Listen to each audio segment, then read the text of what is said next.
Апавяданне 12. Стагадовы стары і чорны госць.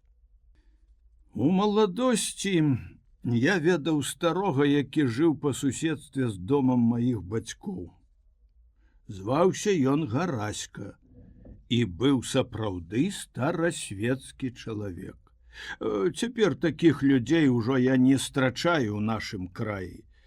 Прамінула больш за 20 гадоў, як ён памёр, але жыццё і смерць яго былі такія дзіўныя і так запалі ў маю памяць, што, здаецца, нібыта учора ўсё гэта бачыў. Жонка і ўся яго сям'я даўно ўжо выбраліся на той свет, адзін толькі ўнук быў яму памочнік у штодзённай працы на полі, а нанятая кабета гатавала есці і даглядала адзіную карову, якой досыць было травы вакол самотнага дома, што стаяў на пагорку і быў цераз поле за вярсту ад нашае вёскі. Гараська добра памятаў сваю маладосць. У святы або ўвечары, калі вернуцца з поля аратай касцы, ён прыходзіў да нас і, седзячы на прызбе, апавядаў, як жылі даўней нашыя продкі, проста без прыдумак і усялякіх пышных аздобаў. Палеткі і авечыя чароды задавальнялі ўсе іхнія жаданні. Не зайздросцілі яны жыхарам далёкіх краін, не ішлі да іх набываць багацця, бо не мелі ў тым патрэбы, без таго былі шчаслівыя і спакойныя. У 80 гадоў ён быў яшчэ не змардаваны працаю. Сошкаю на полі і з касою на сенажаці апярэджваў маладых, сілу меў нечалавечую. Калі не было добрага ўлову, складваў нерад у човен і, несучы яго на плячах, пераходзіў з усімі сваімі прычындаламі на другое возера.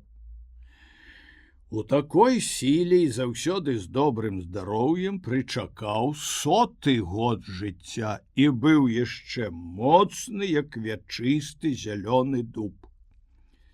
Прыйшла маркотная восень, доўгімі і цёмнымі вечарамі ўся наша сям'я, сабраўшыся пры лучыне, рабіла тое, што адпавядае гэтай пары года. Мой бацька плёў нерад, кабеты пралі, а я гнуў абручы да розных дзежак. У часе работы пачалася гаворка пра старога Гараську. «Чаму гэта, — сказаў мой бацька, — Гараська так даўно не быў у нас? Добры стары, калі з ім размаўляю, час ляціць хутка і прыемна. Ой, як бы я хацеў, каб ён прыйшоў зараз да нас. Баржджэй мінуўся б гэты восеньскі вечар». Ледзь сказаў так. Бачым, дзіва дзіўнае. Дзверы не адчыняліся, а Гараська стаіць пасярод хаты. Як ён увайшоў сюды? Са страхам глядзім на яго, ён стаіць моўчкі нерухома, твар яго смутны і выказвае штосьці незразумелае. Уся постаць лёгкая і, здаецца, вышэйшая, чым зазвычай. З кожнаю хвілінай ён робіцца ў вачавіткі лягчэйшы ды танчэйшы і растае ў паветры. Ува ўсіх нас апусціліся рукі, дрыготка прабегла па целе, пазіраем адзін на аднаго, не разумеючы, што ўсё гэта значыць. Нарэшце мой бацька перапыніў маўчанне. Трэба будзе заўтра даведацца, што дзеецца ў Гараськавай хаце. Ці здаровы ён? Гэтая здань прадказвае нешта благое. Толькі сказаў гэта мой бацька. Заходзіць у хату сусед, хата якога стаяла на другім баку вуліцы, і такую апавядае гісторыю. У гэты вечар былі ў яго госці, пасеўшы на лавах, госці і гаспадары гаманілі пра сёе ды тое. Нарэшце пачалася гаворка пра некаторыя апавяданні Гараські, як ён згадваў сваю маладосць, даўнейшых паноў і даўнейшае жыццё. Раптам адчыніліся дзверы, нібыта разнасцежыў іх моцны ветер. Суседаў сын падбег да парога і толькі хацеў зачыніць. Зайшоў Гараська. Нікому не пакланіўся, ціха, як цень падышоў да стала і зноў вярнуўся ў сенцы. Насупраць у другую палову хаты таксама адчыніліся дзверы, і ён зайшоў туды.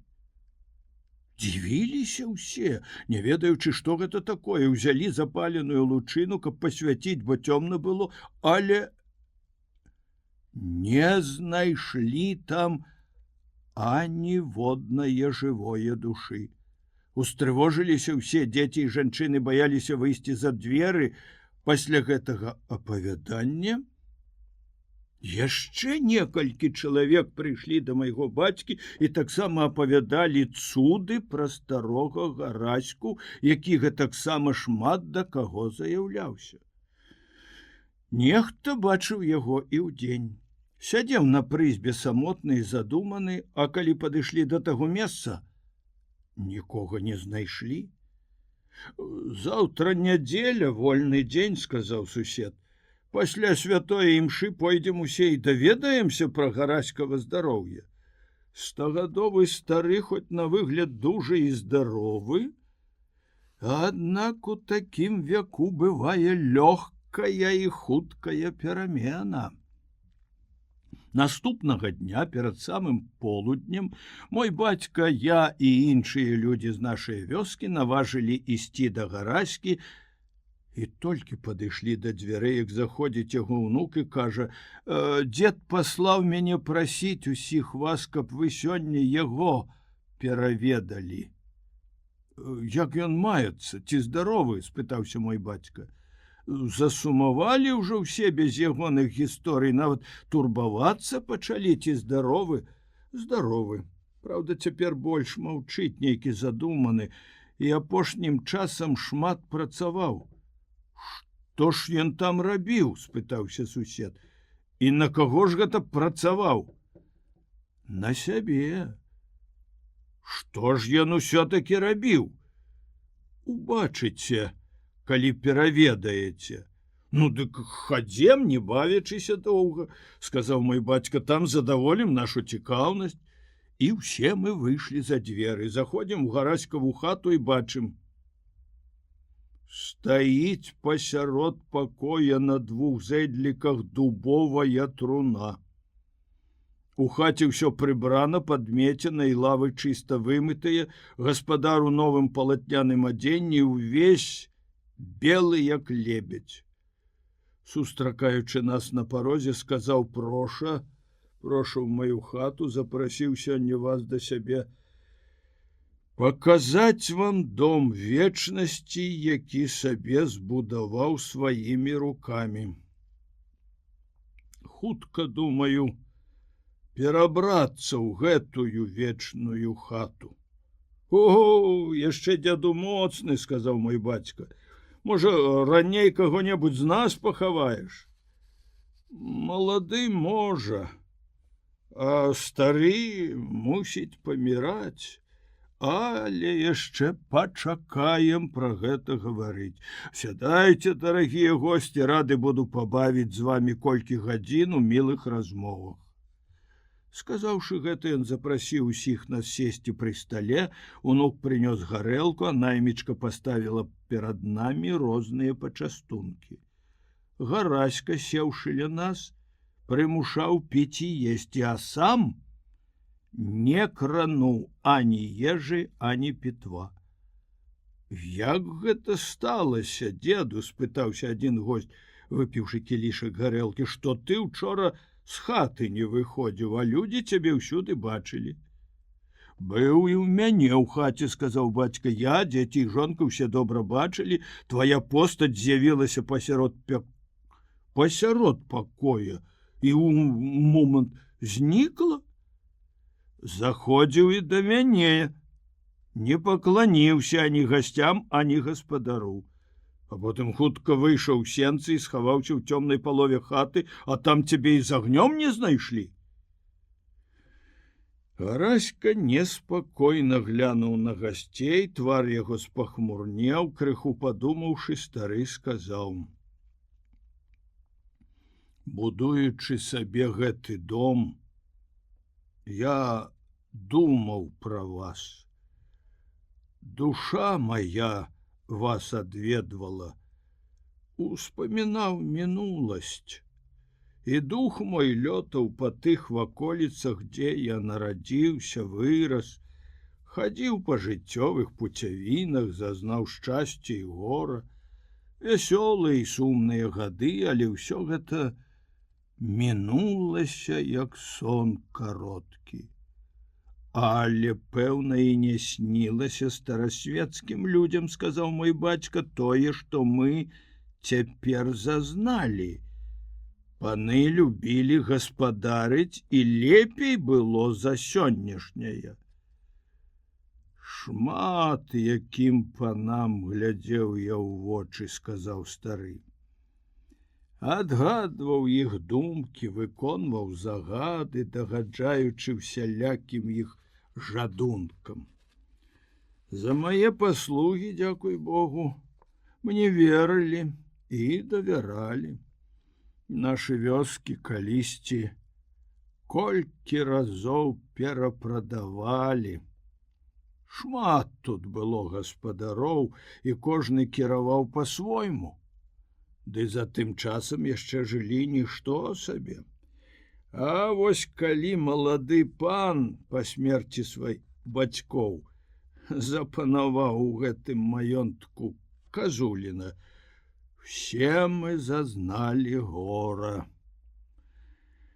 Хацеў здзівіць суседзяў сваёй раскошаю. Прывозіў дарагія кветкі і садовыя дрэвы з далёкіх краін. Ездзіў у шыкоўных экіпажах, трымаў мноства лёкаяў, а парадку ў доме не было. Збіраліся госці, пілі дарагое віно, штогод выдаткі былі большыя за прыбытак з маёнтка. Дык і пачаліся крыўды і рабункі.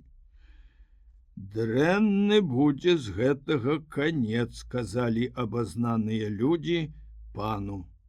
Але ён не слухаў добрыя рады, больш да душы былі яму намовы несумленных людзей, якія стараліся пакарыстацца з ягонае някемнасці. У той самы час з'явіўся ў нашым маёнтку невядома адкуль дзіўны чалавек. Я забыў яго прозвішча, але твар як сёння бачу.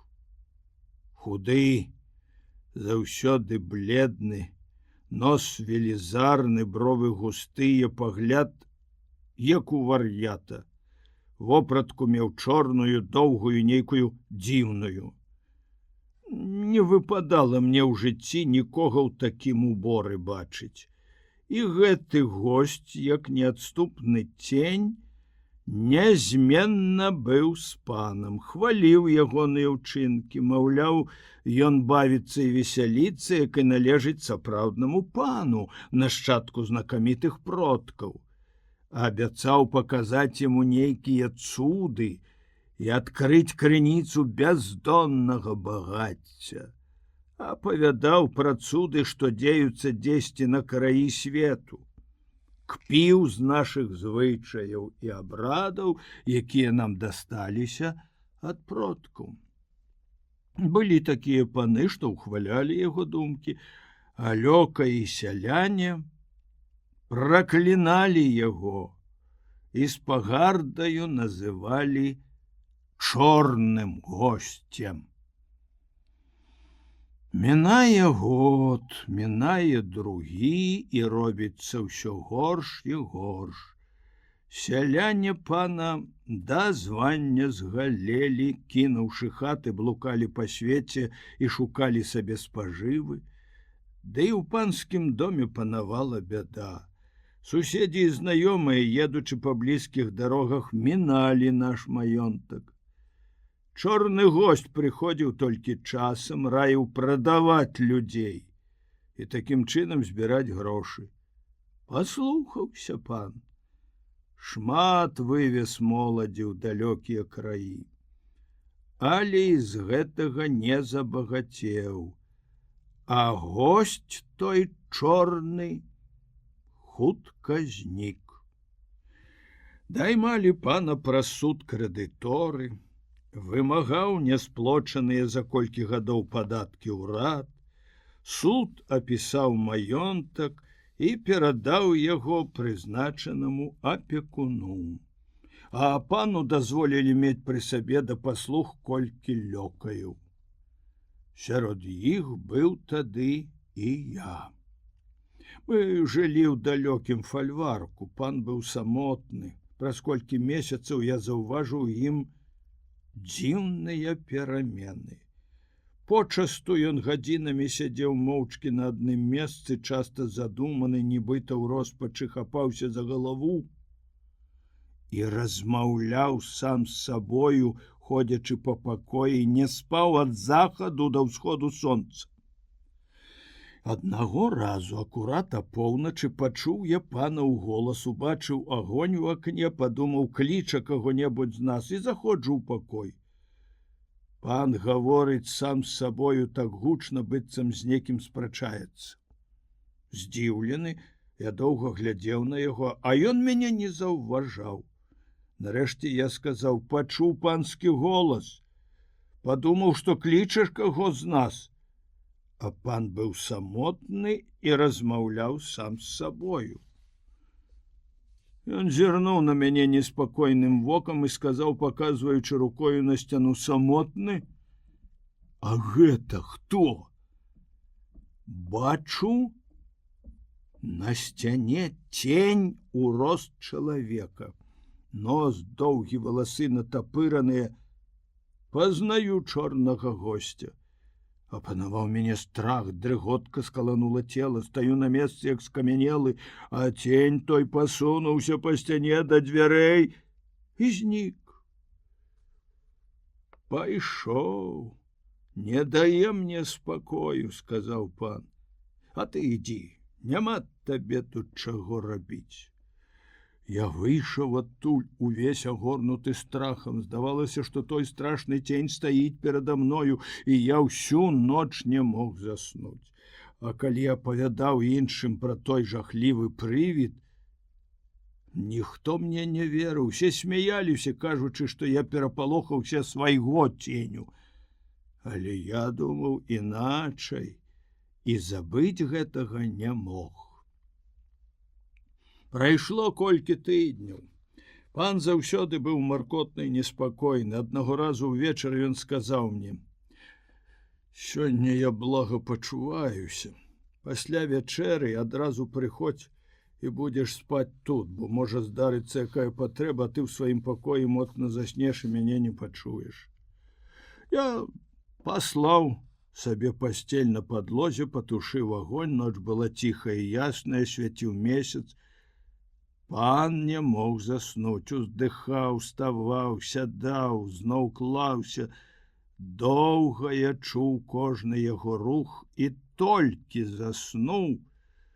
Моцны голас абудзіў мяне, усхопліваюся, і бачу, пан, седзячы на ложку, гучна гаворыць, як бы сам з сабою, але я той гаворкі зразумець не мог. Поўня свяціла ў самае вакно, бледнае святло разлівалася па ўсім пакоі так, што ўсе рэчы можна было добра бачыць. Раптам я заўважыў жахлівы цень у рост чалавека, што быў на сцяне насупраць самага ложка і, павярнуўшыся тварам да вакна, рухаўся нібы жывы. Нос доўгі, валасы натапыраныя. Пазнаў чорнага госця. Ахапіў мяне люты страх, і я, як непрытомны, ускочыў з месца і закрычаў: «Кажы, пане, запаліць агонь!» «Навошта запальваць агонь?» — сказаў пан. «Цяпер яшчэ толькі поўнач. Гэты жахлівы цень палохае мяне», — адказваю. «Не табе, а мне не дае ён спакою». Сказаўшы гэта, ён устаў з ложка і паходжваў па пакоі, а мне загадаў не сыходзіць з месца.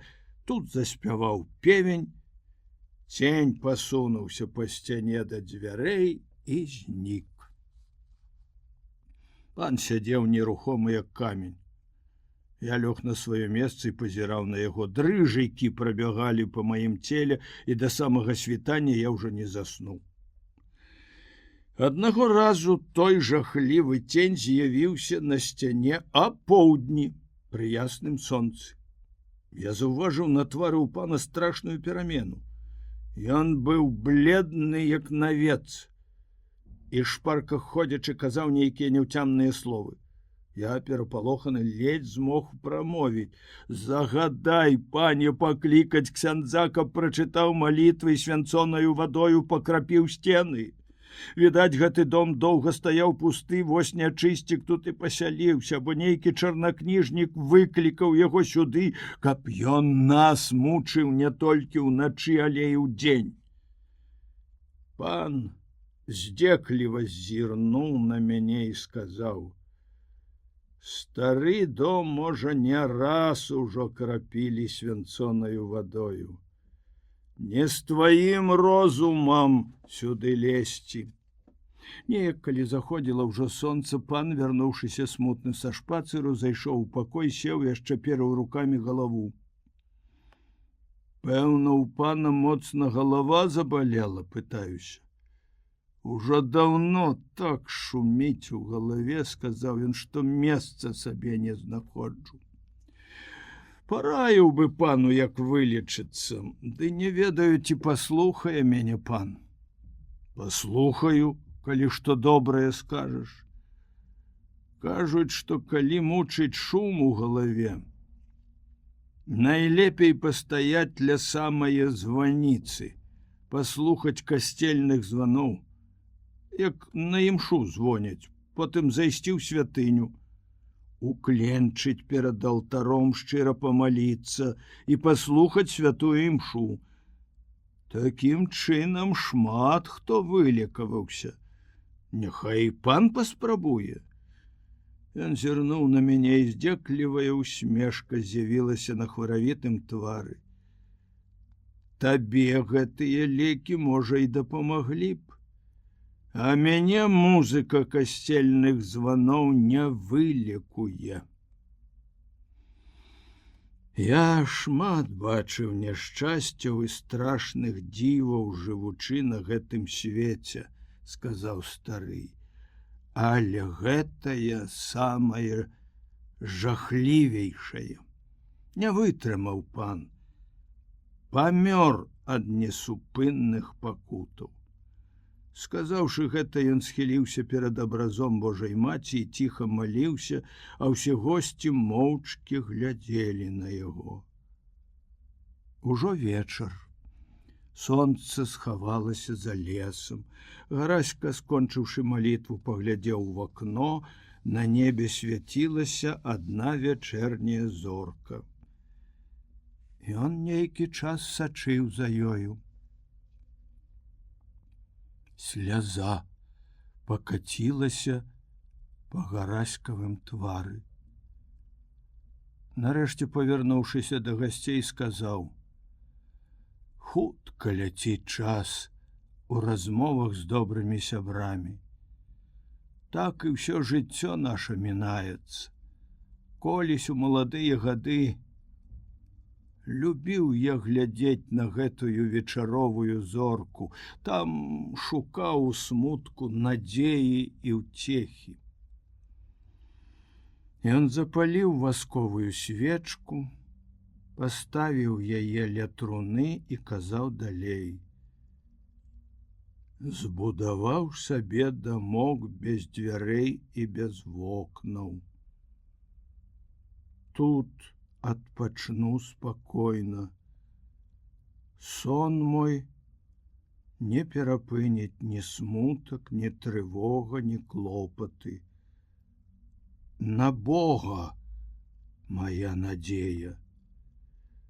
Сказаўшы гэта, стары паставіў труну на падлогу і хацеў легчы ў яе. «Што ты робіш?» — закрычаў адзін з гасцей, хапаючы яго за руку. «Навошта здаровы і моцны лезеш у дамавіну? Прыйдзе пара, самі цябе туды пакладзём». Але больш ты ўжо не вырасцеш, сказаў мой бацька. А цяпер бачым труна акурат па табе. Не нагадвай нам, што некалі цябе страцім. Давай пагамонім лепей пра тое, што было даўней. Хачу адпачыць пасля працы. Ужо ноч, зоркі свецяцца на небе. Сказаўшы гэта, Гараська лёг у труну. Стоячы вакол, глядзім на яго твар смяротна збялеў, і вочы заплюшчыліся. Досыць гэтыя пробы, падымайся, сказаў мой бацька, беручы яго за руку. Уставай, Гараська, крычалі госці. Хацелі падняць яго з труны, але, як убачылі, што ён ужо не жывы, збялелі ўсе і доўга стаялі вакол у здранцвенні. Дзіўны стары, сказаў Завальня. Ведаў, што жыве апошнія гадзіны і, развітваючыся з гэтым светам, запрасіў да сябе ў гасціну знаёмых, каб у іх на вачах пайсці ў свой вечны дом. Пэўна, ён усё жыццё памятаў пра смерць. За гэта ў старасцівы, літасцівы Бог і абвясціў яму часіну свайго суда і міласэрнасці. А вось той чорны госць, што не даваў спакою пану, ужо трэці раз з'явіўся на сцэне ў нашых гісторыях. Не спіць злы дух, усюды шкодзіць людзям і заўсёды сябруе з тымі, хто забывае пра бліжніх сваіх. То кара Божая. Паслухаем жа цяпер, што твой таварыш скажа.